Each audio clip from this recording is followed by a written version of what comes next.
وسلام على عباده الذين اصطفى خصوصا على محمد المصطفى وعلى آله وأصحابه للصدق والصفاء. أما بعد فقد قال الله تبارك وتعالى جل جلاله في القرآن المجيد والفرقان الحميد: أعوذ بالله من الشيطان الرجيم بسم الله الرحمن الرحيم. ما أصاب من مصيبة إلا بما كسبت أيدي الناس ويعفو عن كثير. وقال بعد: فقلت استغفروا ربكم إنه كان غفارا يرسل السماء عليكم مدرارا ويمددكم بأموال وبنين ويجعل لكم جنات ويجعل لكم أنهارا. صدق الله مولانا العظيم وبلغنا رسوله النبي الكريم ونحن على ذلك من الشاهدين والشاكرين والحمد لله رب العالمين.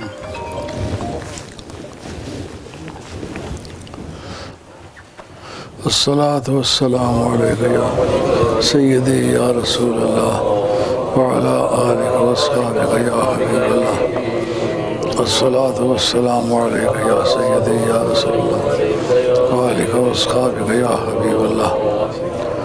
محترم حاضرین، قرآن مجید نے ایک ضابطۂ کار بیان فرمایا ہے: ما اصابت من مصیبت الا بما کسبت ایدی الناس ویعفو عن کثیر. مصائب و مشکلات جو آتی ہیں وہ ایسے نہیں کہ کوئی آوارہ قسم کی مخلوق اچانک آ جاتی ہے، نہیں، خدا کے آرڈر سے آتی ہے، اور اس وقت آتی ہے جب بندے اس سزا کے مستحق ہو جائیں. جب تک کسی سزا کے مستحق نہ ہو اس وقت تک آفت نہیں آیا کرتی. عہد انگریز میں 2 مرتبہ طاعون آئی تھی. ایک مرتبہ 1894 میں آئی تھی جس کا نام تھا بیوبانک پلیگ. وہ ایک گلٹی سی نکلتی تھی بغلوں میں. ایک دن میں 100 200 400 آدمی اس میں مبتلا ہو جاتے تھے. قبریں کھودنے والا بندہ نہیں ملتا تھا. لیکن یہ وہ وقت تھا جس وقت انگریز نے تمام اپنے ممالک محروسہ میں جہاں تک ان کی حکومت تھی ظلم و ستم کے بازار گرم کیے ہوئے تھے. ان کے قلم رو میں نہ کسی کی بیٹی کی کوئی عصمت بچتی تھی، نہ بہن کی عصمت بچتی تھی. مختلف ملکوں میں شراب، بدکاری اور لواطت کے بازار گرم کیے تھے. اس وقت کے حالات میں اس پر لوگوں نے غور نہیں کیا وہ طاعون کیوں آئی تھی. ما اصابت میں مصیبت الا بما کسبت ایدی الناس. دوسرا سن 14 میں طاعون آئی تھی چوہوں والی. یہ دوسری پلیگ تھی. اس وقت میں بھی لوگوں کو جو اپنے ماتحت ممالک تھے اتنا مجبور کیا ہوا تھا کہ ایک آدمی 24 گھنٹے کام کرنے کے لیے تیار تھا مگر 8 آنے اس کو معاوضہ دینے کے لیے تیار نہیں تھے. بے روزگاری شباب پر تھی. اس وقت یہاں تک پہنچے کہ انگریزوں نے لڑائی کے میدان میں خچریں ذبح کر کے کھائی. پھر اس کے بعد 40-44 والی جنگ ہوئی. یہ وہ زمانہ ہے جس کا مجھے معمولی شعور ہے. میں پہلی جماعت سن 40 میں بیٹھا ہوں. دیکھا کہ 6.5 فٹ قد کے جوان بڑے تنو مند 8 آنے روزانہ پر ان کو ملازمت نہیں ملتی تھی. ایسا وہ چکر چلا کہ کانے بھرتی کر کے لے گئے، لنگڑے بھرتی کر کے لے گئے، اور اس وقت کوئی آدمی بے روزگار نہ رہا.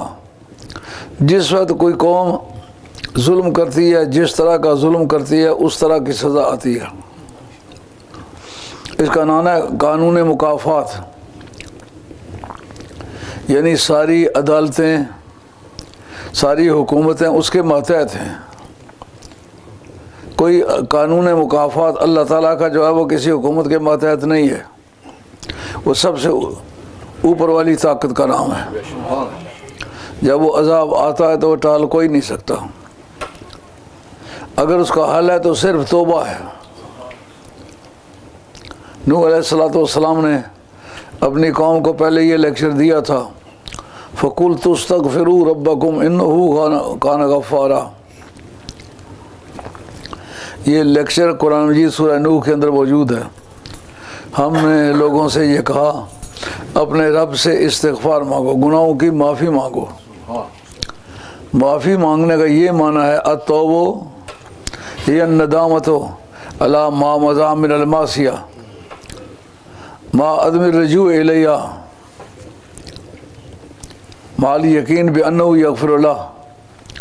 گزرے ہوئے گناہ پر شرمندگی کا اظہار کرنا اور یہ طے کرنا آئندہ یہ گناہ کبھی نہیں کروں گا، اور پھر اس کو ثابت قدم رہے. پھر اس کے بعد اگلی جو فصل ہے یہ یقین رکھے یہ معتزلہ اور اہل سنت کے درمیان فصل ہے. معتزلہ کہتے ہیں توبہ کرے تو ایسا ممکن ہے قبول کرے یا نہ کرے. اہل سنت کہتے ہیں اگر یہ توبہ کرنے میں بے ایمانی نہ کرے، سچ مچ کرے، رب تو غفور رحیم ہے، اس کے دیانت و امانت میں تو کوئی شک نہیں، یہ یقین رکھے کہ اس نے مجھے معاف کر دیا ہے. ہم جس حالت سے گزرے جا رہے ہیں یہ وہ حالات ہیں، ہماری بہت ساری ڈیوٹیاں ہیں جو ہم نہیں کر پائے. جس وقت حالات کا توازن برقرار نہ رہے، پوری سوسائٹی کا کام ہے ویجیلنس آف پیپل کے ذریعے سے، گرم نگاہی کے ذریعے سے اس کو کڑی نگاہ سے تنقید کرے، اس کو روکے. ہاتھ پہنچتا ہے تو ہاتھ سے روکے، ہاتھ نہیں پہنچتا تو زبان سے برا کہے، نہیں تو کم از کم دل سے برا کہے.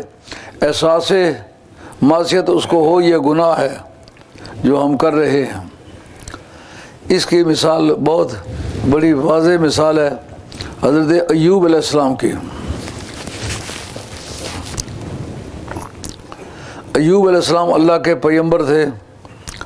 باقی جتنے بھی انبیاء و مرسلین آئے ہیں شرق الاوسط میں آئے ہیں. ایک اکیلے ایوب علیہ السلام ہیں کہ وہ رومنوں میں سے تھے اور ان کا ملک اٹلی تھا، اٹلی کے رہنے والے تھے. ایک مرتبہ دیکھا کہ دو آدمی لڑ رہے ہیں. ایک آدمی نہایت کمزور ہے، بے کس ہے، اس کا پرسان حال کوئی نہیں، اس کو مار پٹ رہی ہے. جو مارنے والا ہے وہ جابر ہے، طاقت والا ہے، صحت مند ہے. اس فریادی نے فریاد کی کہ اے ایوب مہربانی کر کے میری مدد کرو، یہ ظالم ہے، مجھ پر ظلم کر رہا ہے، اس سے مجھے بچاؤ. ایوب علیہ السلام نے اس کی طرف توجہ مبذول نہ فرمائی. نتیجہ یہ ہوا آپ بیمار ہو گئے. اچانک ان کو کیڑے پڑ گئے، پورے 100 برس تک لگاتار کیڑے رہے. بہت بڑے زمیندار تھے وہ، چونکہ اٹلی ایگریکلچرل کنٹری ہے تو اس میں کھیتی باڑی کا کام اور بار برداری کا کام، غلے منڈیوں میں لے جانے، ایسے حالیوں کا ہونا جو ہل چلائیں، ایسے بیلوں کا ہونا جو ہل چلانے میں کامیاب ہوں، ایسے اونٹوں کا ہونا جو سامان تجارت کے لیے منڈی میں لے جائیں یا منڈی سے کوئی چیز خرید کے لائیں. تو یہ ان کے حالات تھے. اس میں حضرت ایوب علیہ السلام کا کردار یہ تھا، آپ کے 100 حالی تھے اور 100 جوڑیاں تھیں بیلوں کی. ان بیلوں کے ذریعے سے وہ زمینیں کاشت کرتے تھے. 100 حالیوں کا ہونا 1، 100 جوڑیوں کا ہونا 2، 100 گھڑ سواروں کا ہونا، 100 گھوڑوں کا ہونا، 100 اونٹوں کا ہونا اور اونٹوں کے شتربانوں کا ہونا، منڈیوں پر سامان لانے لے جانے کے لیے، ایک شہر سے دوسرے شہر، ایک ملک سے دوسرے ملک تک لے جانے کے لیے پہلی ٹرانسپورٹ جو ہے وہ اونٹ ہی رہی ہے. اچانک ایسا ہوا جو ان کے وسائل تھے زندگی کے، حالی ایک دن 100 کا 100 حالی مرا، ان کے قبریں کھودنے والا بھی کوئی نہیں تھا۔ 100 بیل مرے، ان کو ذبح کرنے والا کوئی نہیں تھا۔ 100 اونٹ مرے، 100 شتربان مرے، 100 گھوڑے مرے، حتیٰ کہ آپ کی بیویوں نے جو 100 کی تعداد میں تھی، ایک ایک نے طلاق مانگ لی کہ اب آپ جوڑے کی زندگی کے تو قابل نہیں رہے، اب میں کس کے سہارے زندہ رہوں گی، اس لیے مجھے اجازت دے دیے تاکہ میں دوسرا خامد کر لوں۔ ایک بیوی رہ گئی جس کو آپ نے بلا کے کہا اب جو تو میرا حال دیکھ رہی ہے، میں جوڑے کی زندگی کے تو قابل نہیں ہوں، میں خود مجبور ہوں، میں کسی کو سپورٹ نہیں کر سکتا، تیرے کھانے پینے، رہنے پہنے اور دیگر زندگی کی سہولتوں کا ذمہ دار کون ہوگا؟ بھائی صاحب بولیں، ان کا جن کو طلاق چاہیے تھی انہوں نے طلاق مانگ کے لے لیا، مجھے اگر چاہیے ہوتی تو میں بھی طلاق مانگ لیتی، مگر میں یوسف علیہ السلام کی سگی پوتی ہوں، خاندانی عورت ہوں، خاندانی عورتوں سے شادی کرنی چاہیے جن کی خاندانی نجابت، شرافت اور تقدس کچھ معنی رکھتا ہو۔ ایسے برے وقت میں وہ اس کا پاس کرتی ہیں میں کس خاندان کی ہوں، میں کیسے خاندان میں آئی ہوں۔ وہ اپنے تقدس کا بھی لحاظ رکھتی ہے، جس گھر میں آئی ہے اس خاندان کی بزرگی کا بھی لحاظ رکھتی ہے۔ میں طلاق نہیں لینا چاہتی۔ انہوں نے کہا کرو گی کیسے، کیا کرو گی؟ رزق روزی کا گزریہ تو میرے پاس رہا نہیں، میں کمائی کے قابل نہیں ہوں۔ ان کا میں شہر روم میں جا کے دن بھر مزدوری کروں گی، جو پیسے ملیں گے شام کے وقت میں ان سے کھانا خریدوں گی، میں گھر واپس آؤں گی، آپ کو غسل کراؤں گی، آپ کے کیڑے صاف کروں گی تاکہ کچھ دیر کے لیے آپ کو آرام ہو جائے، کھانا کھلاؤں گی، پھر آرام سے آپ کے قریب سو جاؤں گے۔ صبح سویرے اٹھ کے پھر کل والی پروسیجر کو دوبارہ شروع کروں گی، تو اس سے میری زندگی گزر جائے گی۔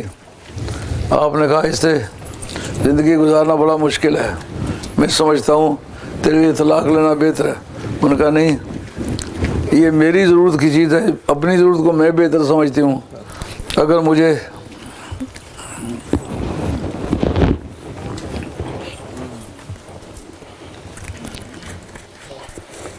جزاک اللہ، اللہ آپ کو جزائے خیر دے۔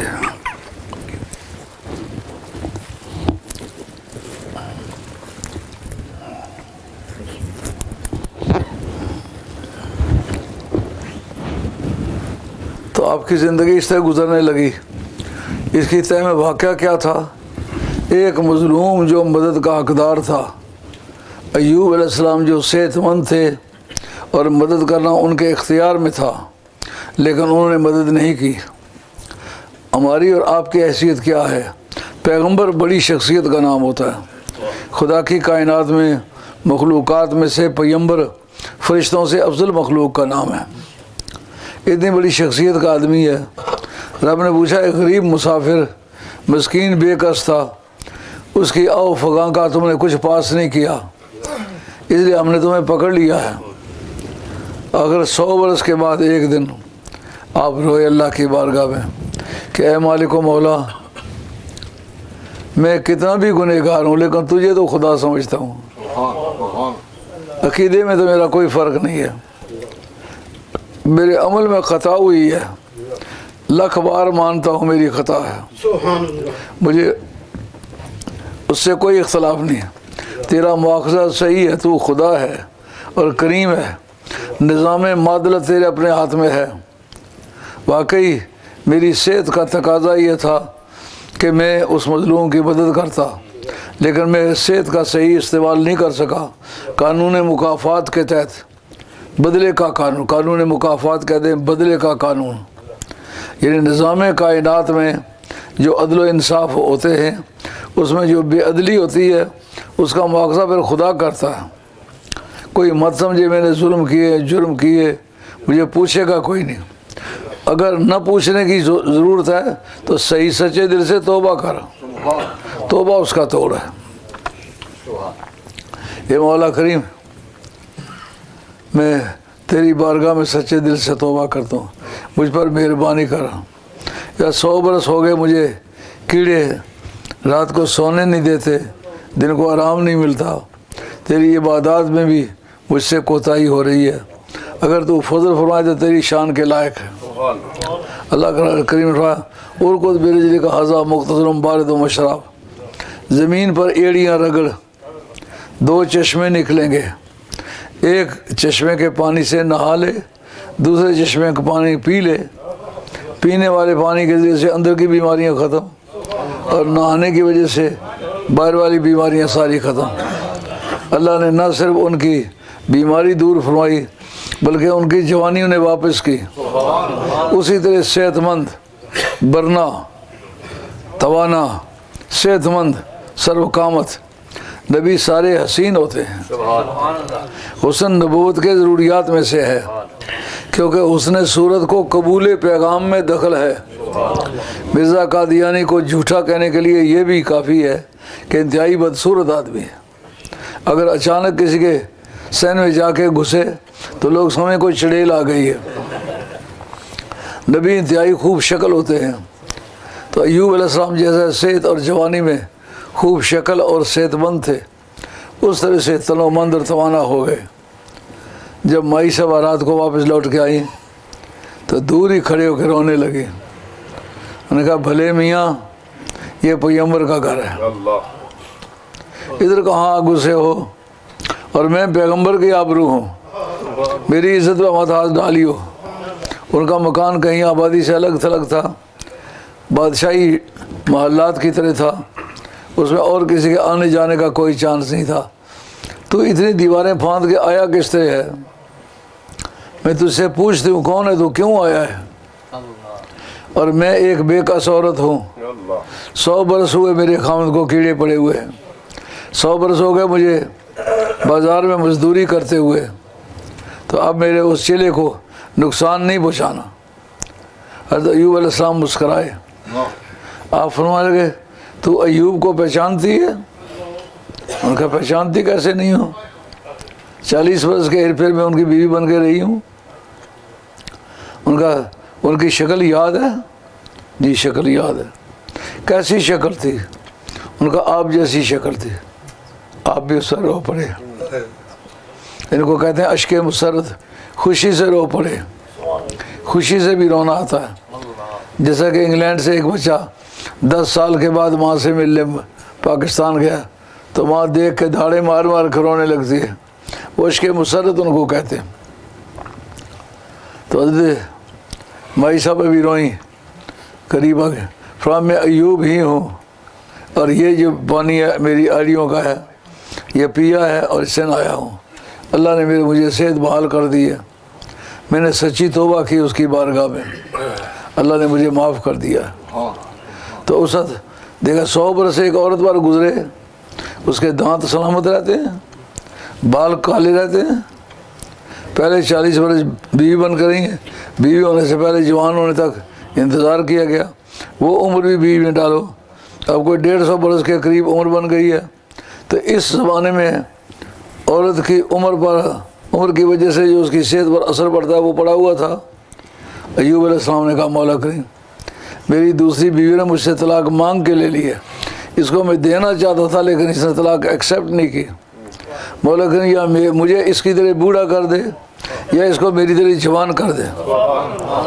یہ وفا کے تقاضے تھے۔ ایک اچھے خاوند کی یہ بھی ڈیوٹی ہے کہ بیوی کے رنج و راحت میں پوری طرح سے شریک ہو۔ کہا کہ اگر میری جوانی منظور ہے تو اس کو بھی جوان فرما، اور اگر اس کو جوان کرنا منظور نہیں تو مجھے بوڑھا کر دے۔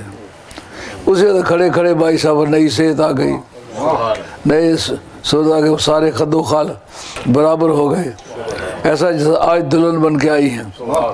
تو سچی توبہ در اصل ہر گناہ کے نجات کا ذریعہ ہے۔ اس وجہ پوری دنیا میں کرونا وائرس آیا ہوا ہے، میں سمجھتا ہوں پوری دنیا کو سزا کشمیر کی وجہ سے ہو رہی ہے، کیونکہ کشمیری مظلوم ہیں، ان کو کسی بھی قاعدے کے مطابق آپ کو گنہگار نہیں کہہ سکتے، ان کو آزادی کا طلب کرنا حق ہے ان کا، لیکن اس پر آج کوئی 200